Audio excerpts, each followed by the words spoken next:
Salut à tous, aujourd'hui je vais vous présenter une machine de soudage par points. À quoi ça sert? Ça sert à faire ce genre de pack d'écus.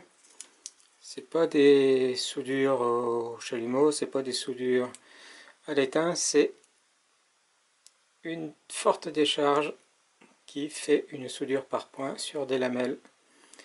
Et là, puisque j'avais les éléments de cet écu qui sont HS, que je voulais essayer de remplacer par ces écus là qui sont neufs mais qui ne sont pas dans la même configuration, et bien je me suis dit pourquoi pas essayer de commander une machine. Alors j'ai reçu ça, c'est pas le premier prix, celle-ci coûte 40 euros. Me semblait plus performante sur le papier que les modèles à 10, 20, 30 euros. Comme on voit, c'est absolument tout en chinois et j'ai demandé au vendeur un peu plus d'infos. Et bien j'attends toujours mes réponses. Alors voilà ce qu'on reçoit. J'ai commencé à me faire des aides-mémoire d'ailleurs, puisque c'est pas très pratique autrement. Donc l'appareil en lui-même est plutôt léger, franchement léger, trop léger je dirais. Et si vous regardez, ça c'est une vue de l'intérieur, parce que forcément j'ai démonté, et bien on voit que l'accu lithium est quand même franchement petit, ils auraient pu en mettre un beaucoup plus gros. Et c'est plutôt bien fini. Il y a 3 boutons. Un bouton qui, lorsqu'on fait un appui long, va démarrer. Les voyants bleus, c'est la charge de la batterie qui se recharge via ce port USB 3 ici. Et ensuite il y a 2 boutons jaunes, un pour un mode automatique, on verra tout à l'heure à quoi ça sert, et un mode manuel. Et ici la puissance que l'on veut générer, petite puissance jusqu'à forte puissance, et on verra qu'il faut toujours être à forte puissance, sinon ça n'a rien dans le ventre. Ici c'est les raccords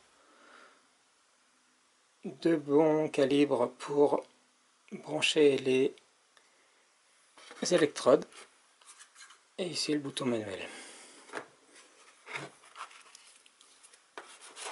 On a avec ça 2 belles électrodes. Alors ça par contre c'est du beau boulot, des prises dorées et puis des gros calibres de câbles et des électrodes en cuivre. Ça fait sérieux. Et le câble c'est du câble souple, donc c'est pratique. Et puis un petit cordon de charge USB 3 qui se branche sur de l'USB.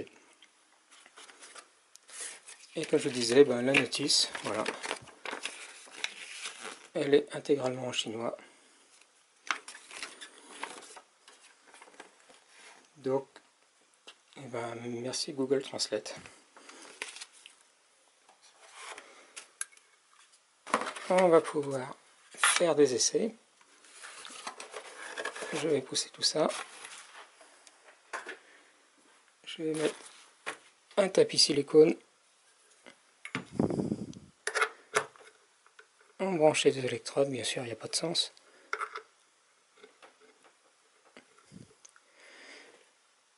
Et puis on va faire différents essais sur un écu, sur une pile bouton et différentes lamelles. Alors les lamelles, j'ai acheté de l'acier nickelé de 0,15 par 8 mm et ça semble un petit peu trop épais. Donc j'en attends des 0,1 mm d'épaisseur.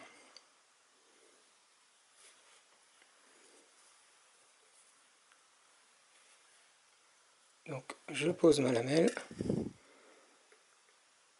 Là je suis en mode forte puissance, je suis en mode manuel, c'est-à-dire que il faut 3 mains. J'appuie, je tiens et je fais la décharge ici. Voilà, c'est pas pratique du tout. On voit que en plus ça n'a pas bien tenu. Donc je vais me mettre en mode automatique. En mode automatique c'est quoi? Eh bien ça attend que les 2 électrodes soient positionnées pour envoyer une décharge. Je ne sais pas si vous entendez, on entend un bruit aigu lorsqu'il y a la décharge.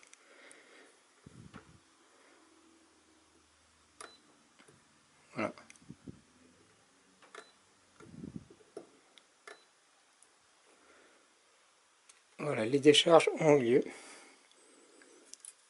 Et comme je vous le disais, ben voilà, la puissance ne semble pas suffisante pour faire des choses qui tiennent. Donc je suis plutôt déçu. Je vais faire un essai avec, ça c'est du bandeau inox de 0,25 plutôt que de l'acier nickelé.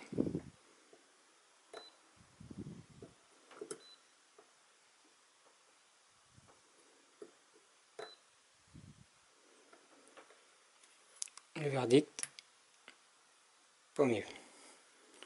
Pourtant que ça a traversé, mais... Et ça, c'était une lame de ressort, donc c'est de l'acier inoxydable, je pense.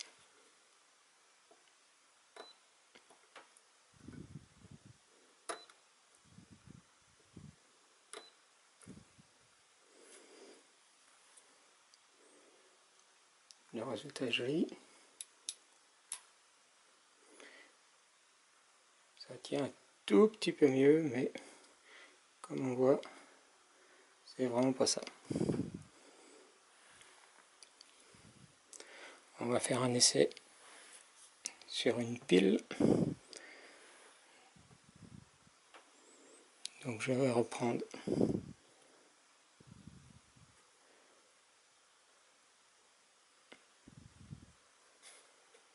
la bande en acier nickelé.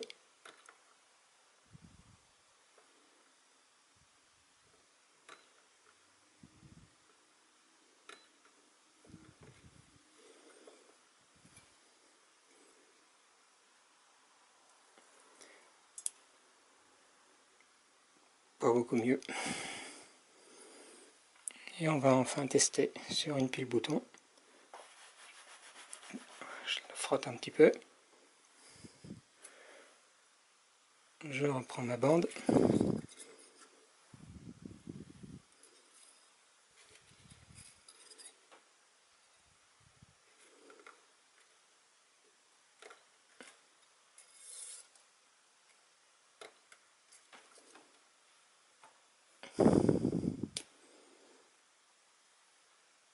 Le verdict est encore le même. C'est pas terrible.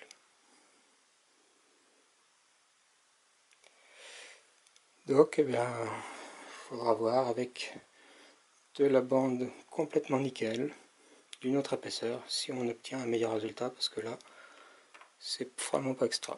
On va faire quand même un essai à mi-puissance. Parce que qui sait, peut-être que c'est parce que je mets trop de puissance.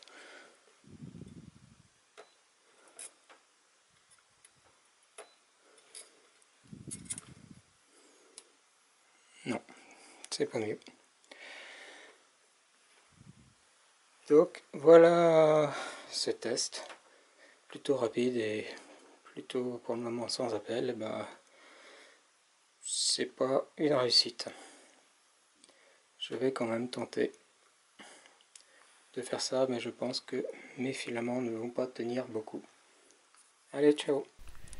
Des essais sur des lamelles de 0,1 mm montrent que ça marche pas si mal avec cette machine. J'ai donc décidé de modifier ma batterie. J'ai enlevé les scotch d'origine, arraché les lamelles pour les réutiliser et séparer les éléments avec un scalpel car ils étaient collés à la cyano. Je les ai réassemblés pour qu'ils ressemblent à l'original, à la cyano. Et voilà ce que ça donne avec les lamelles fixées pour le premier étage. La même chose dessous avec les lamelles de récupération. Et voilà fini le deuxième étage. Il reste maintenant l'élément tout seul. Et voilà la batterie terminée. Il ne reste plus qu'à la réassembler et la tester. Et pour le moment ça marche. Ça restera peut-être pas des années, mais mission accomplie.